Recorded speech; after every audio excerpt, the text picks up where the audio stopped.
So welcome everybody to session 2 of Navigating Uncertainty. Before we begin anything more formally, I'd just like to acknowledge the traditional custodians of the lands on which we are all meeting from, pay respects to elders past, present and emerging, and also acknowledge the real wisdom that we can receive from Indigenous peoples right now.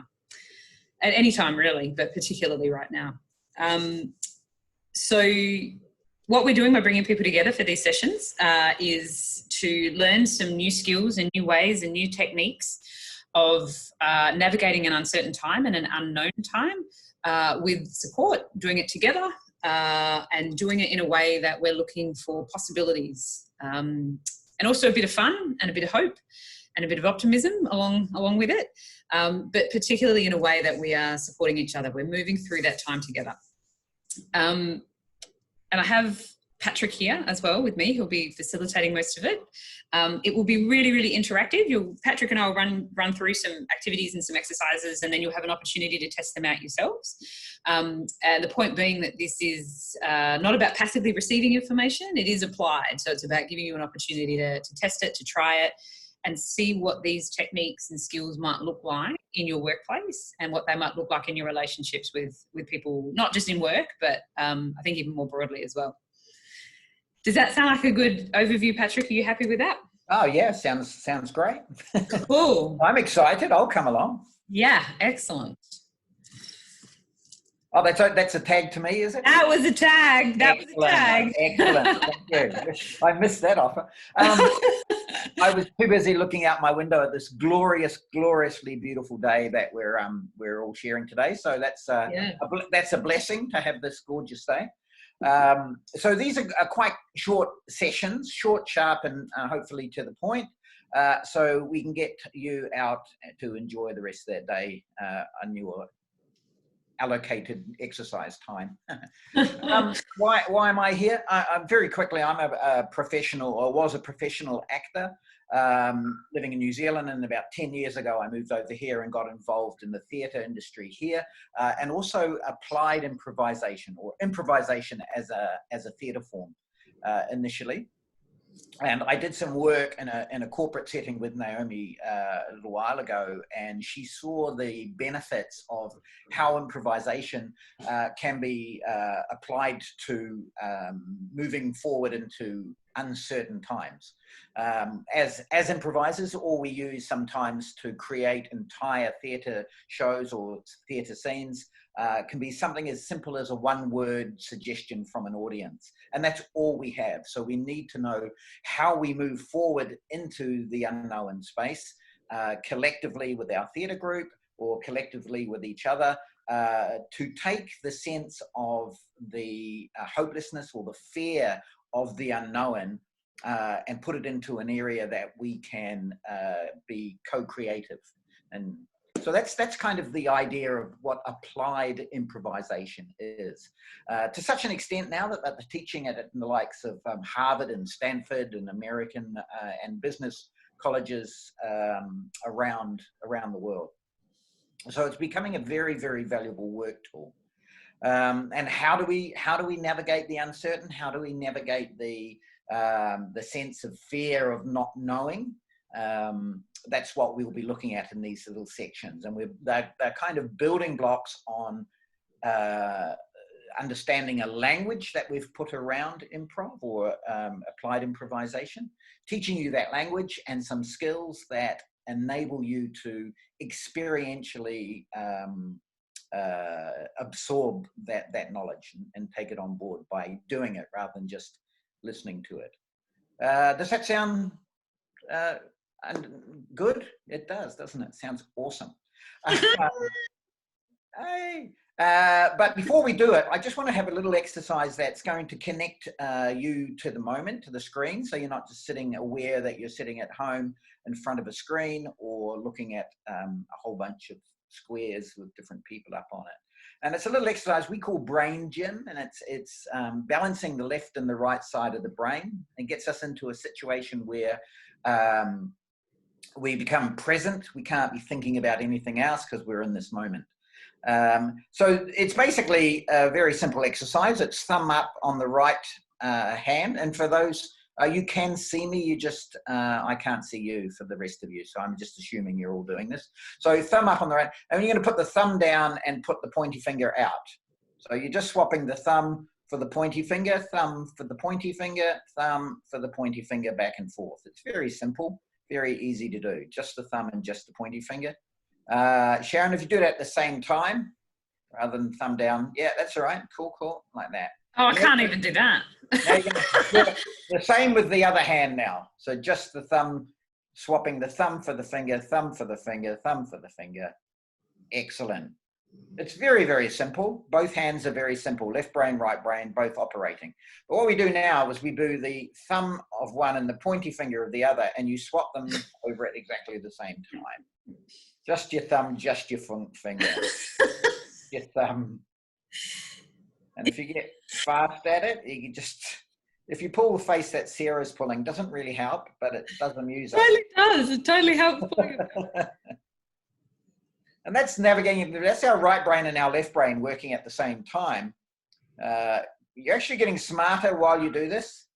Doesn't feel like it. It doesn't feel like it. It's firing synapses in your brain, and it's creating new neuro pathways. Just another quick one is bunny rabbit on the right hand, or left hand, sorry.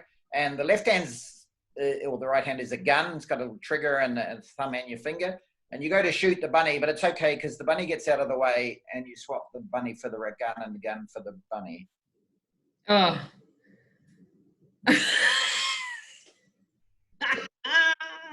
Bunny doesn't have 3 ears, Sharon. Are you sure? Oh, God.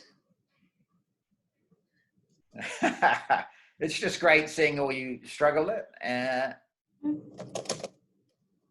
All right. So that's pretty simple. That is also as hard as the interactive aspect gets. We also, with improvisation, because we don't know what we're doing, as we're moving forward, there's this possibility, a high chance that we fail. And while you were doing that, you were all failing. But you were all failing with a smile on your face. We call it happy failure in the improv or the applied improv world. If we fail with a sense of joy, if we fail with a sense of this is not important, we learn from this failure.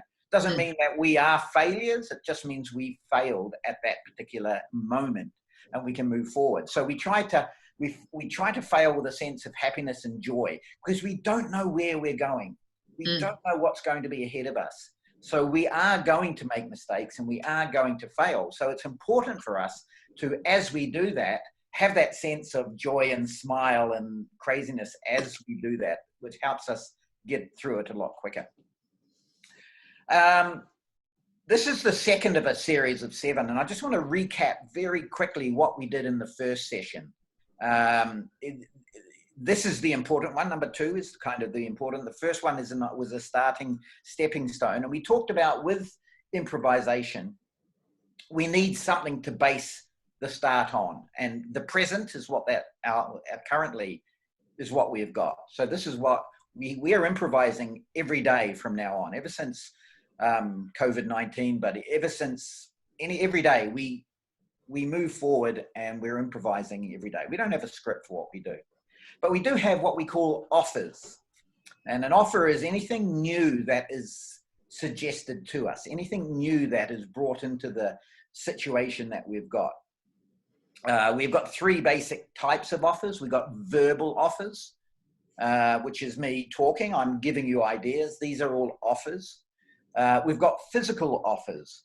This is a physical offer. It's something that is manifested physically, and they're an emotional offers. In this case, we were smiling, or the emotional aspect of a little bit of frustration or intensity as we tried to work it out. So these are all the offers that we've got. And with offers, these are the platforms for us to move forward. And it's the same every day now. Every day we are being thrown new offers. Every time you have a conversation with a work colleague, there's new information. It may come verbally, it may come physically, it may come emotionally. So we need to be aware of what these offers are, because these are the tools that we use to move forward. However, there are some stumbling blocks that impede and stop this. And with the applied improvisation aspect, we've put a language around it. A simple offer is, would you like a cup of tea? One of the sort of stumbling blocks for that is if somebody blocks that offer and they just basically say no. Nothing else can go forward now because they've shut you down completely. So that's called blocking, and we block that offer. It's like a roadblock. So we have blocking the offer. There's also what we call wimping, which is not putting any energy. It's not saying no to the offer. It's saying, yeah, I don't really like black tea, or I'm normally a coffee drinker. So you're not shutting that person's offer down. You're just not giving it any importance. You're not giving it any energy.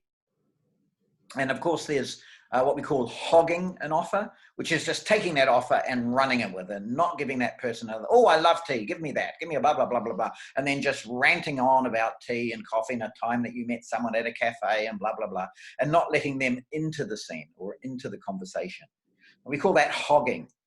And so blocking, wimping, and hogging all come from a space of fear of the unknown. If I can control this situation by saying no to a person, if I can control the situation by just sort of not really committing, or I can control the situation by taking the focus myself and running with it, that means that I don't give them an opportunity to give me any information that I have to deal with, because I'm afraid I don't want to know what's ahead of me.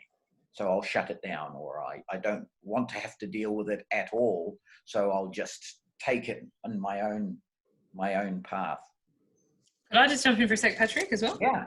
Yeah, and I think that is of particular importance in our space, where it doesn't allow for the voices of other people to come into how we move forward. So that could be colleagues, it could be people across sectors, it could be the people that we actually serve, it could be our consumers. So it's how we allow that information to come in and be integrated and collectively use that information to move forward, as opposed to just shutting it down because it doesn't fit our already existing idea of what it should look like. Absolutely. Thank you. Yeah. So how do we deal with improvisation? How do we deal with these offers that come to us to be able to navigate the uncertainty and navigate the stumbling blocks of blocking, wimping, and hogging, and get forward successfully into where we're going? First of all, we need to have this focus and energy on our partner, on the partner being your life partner, your work partner, your scene partner, your colleagues at work, even the lived experienced people that you're dealing with, if you are in these cases, that we need their and everyone's focus. We have a saying, we want to make our partners look good. I want to put all my focus and all my tension on the person that I am dealing with, because I can pick up, if I'm focused on them, and I can pick up the offers that they're giving me. If I'm focused on them, I can find things that will inspire my partner, inspire the person I'm dealing with, to get the best from them, rather than thinking about what's the best thing that I can say, what's the best thing here. Because then I'm shut off from them. I'm in my head. I need to be focused and out and making my partner look good at all times. If I block an offer, that's denying any offer that they've done. I'm not making them look good. If I'm wimping around the offers that they give me, I'm not accepting their offers with such an energy that makes them look good. If I rant and hog the scene and go off in my own world, I shut them out completely. I'm not making my partner look good. So the idea is to put our focus and attention on that person or those people. So it's as simple as saying yes, but it's also as complicated as saying yes. It's a bit of a double-edged sword here, really. So we're going to do an exercise now, and we're going to put you into groups of two. So I'm going to put you into pairs, groups of two. I'm going to put you into pairs, and what I want you to do with your partner in the room is is to organize a party. One of you will start the scene by going, let's have a party. So you just work out between you when you meet, let's have a party. The second person says, yes, but, and finishes that sentence. And then you go, yes, but, and finish the sentence. Each of you then start the sentence, yes, but, yes, but. Naomi and I will quickly demonstrate. Naomi, let's have a party. Yeah, but I don't think we really can right now. Yes, but we could meet together in Zoom and all drink and have nibbles. Yeah, but I don't know, like the internet's a bit slow and it might not work. Yes, but it'll be a bit lonely just sitting at home all the time. Yeah, but that's what we're supposed to do right now. All right, so it's yes, but, yes, but, yes, but. Very simple. Organize a party, but start your sentence with yes, but, yes, but, yes, but each time. We'll give about, I don't know, a minute maybe, Naomi. Sure, I will. Something like that. And then we'll come back.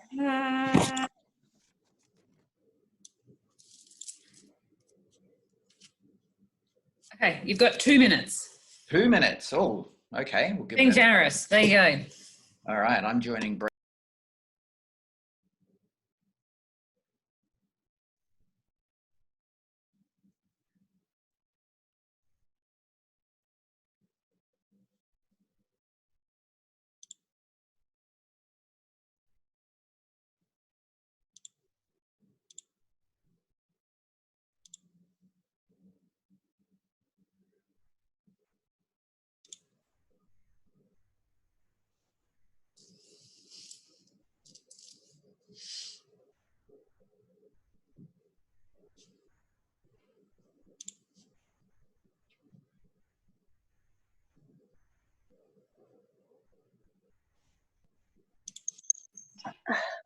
All right, we had a little bit of a sound issue, but we got there in the end.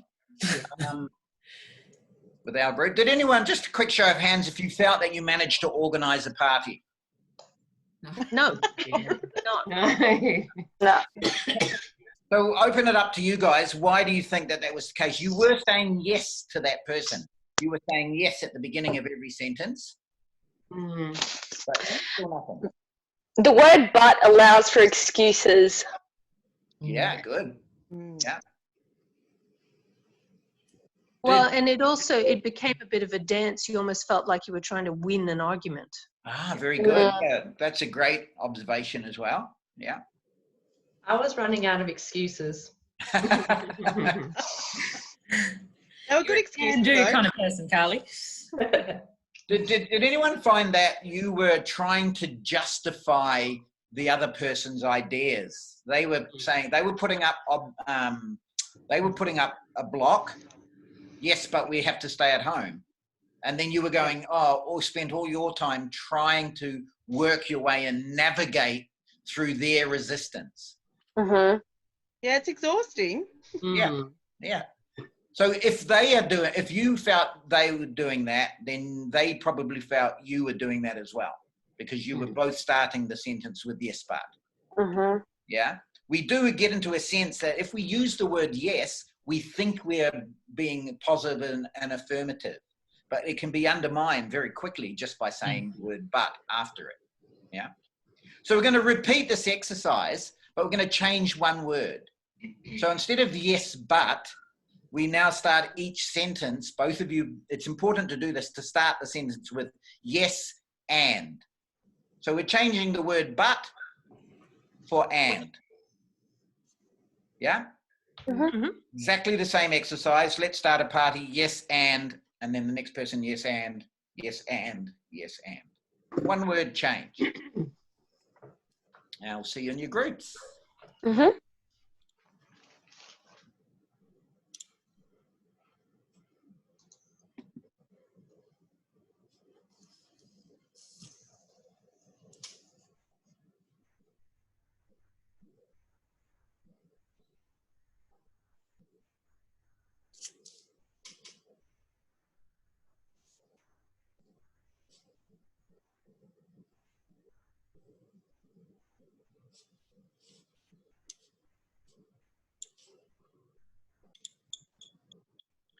They're doing well. Oh, they're coming back in? I am. Yeah, here they come. Oh, we're both in. Yeah. I want to go to their party. We were going to go crazy together. Well, Sarah and I have got a great party happening. Work. Pumping. So, just out of interest, quick show of hands, how many people have alcohol going to their party Oh, tonight? yeah, lots Yeah. of hands. Wow, for a VADA exercise, it's quite interesting.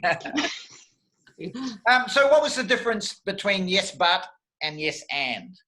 Just from you guys. Things got out of control very quickly. But out of control. No, it was collaborative. Yeah, yeah.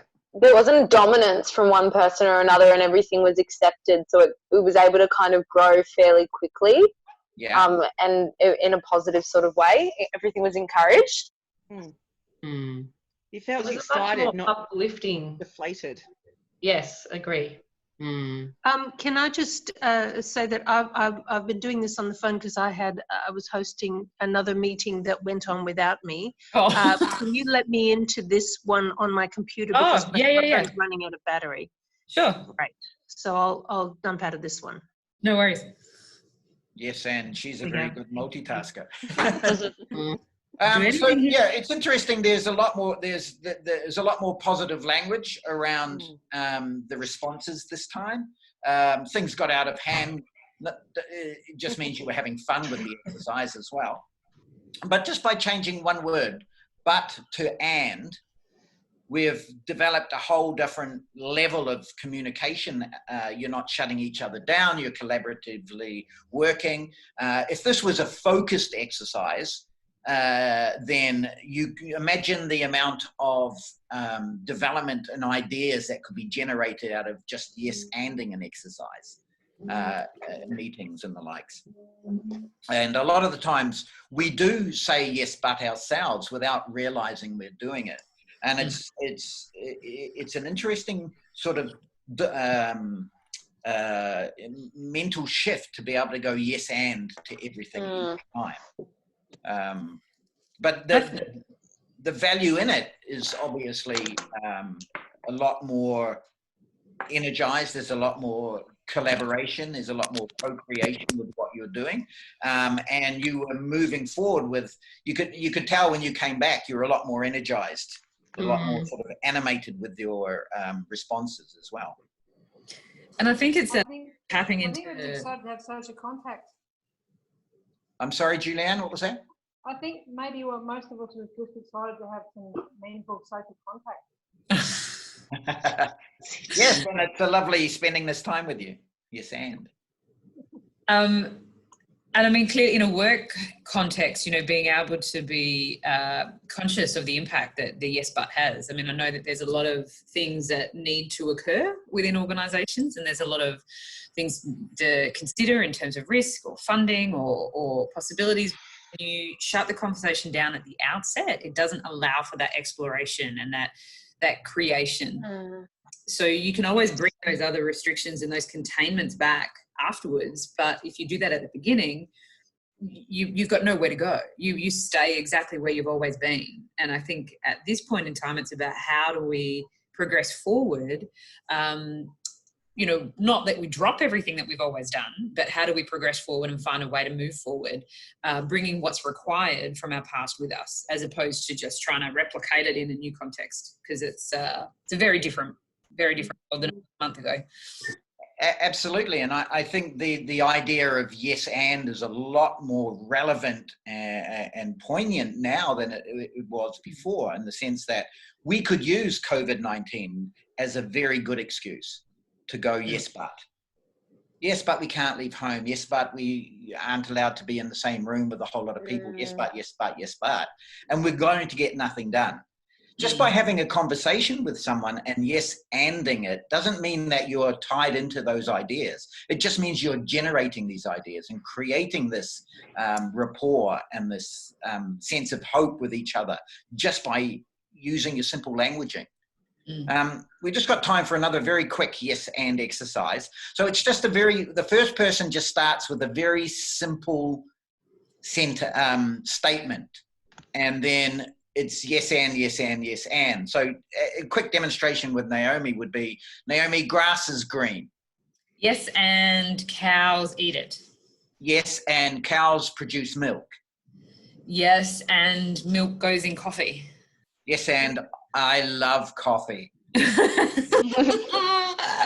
Yes, and I'm stuck because I'm like, I don't. So that's really bad. That's what you don't do.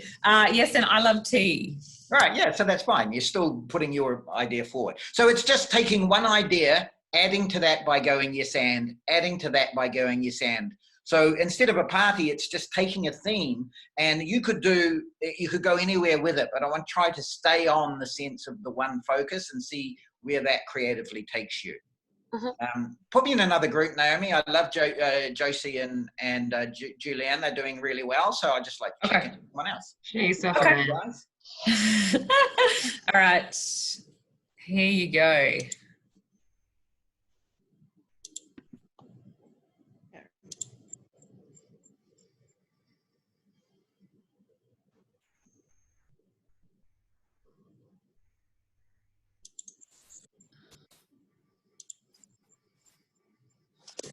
I'm in the main session with...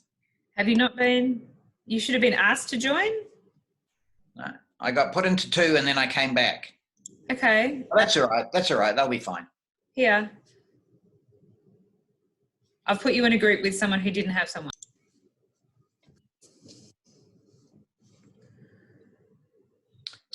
All right. So they must be coming back shortly. Here they come. Did we leave? Was it Odyssey on her own? No, it was you. It was you, Maker. I'm sorry. Oh, unfortunately. I ended up in a group of 3, which was fantastic. Thank you very much, Carly and Sharon. Excellent. We had obviously a little bit of a glitch with putting everyone in the rooms. So how was that for you guys? Very friendly. Very friendly. Yeah. Yeah, so one of the sort of the main, and this is probably the sort of keystone or the cornerstone of improvisation or applied improvisation as a theatre form, as a business tool, as a communication and leadership skill, is the yes and this is kind of the main point of focus, and it's something that we need to focus a lot on because it does allow us to co-create. It means that we need to be listening to our person, people that we're dealing with. It means that we need to be focused on what they're saying and not on our own ideas, or we miss this information. And it means that. Well, actually, let's ask you guys. So when someone said yes and to you and added to your idea, what did that make you feel like? How did that make you react?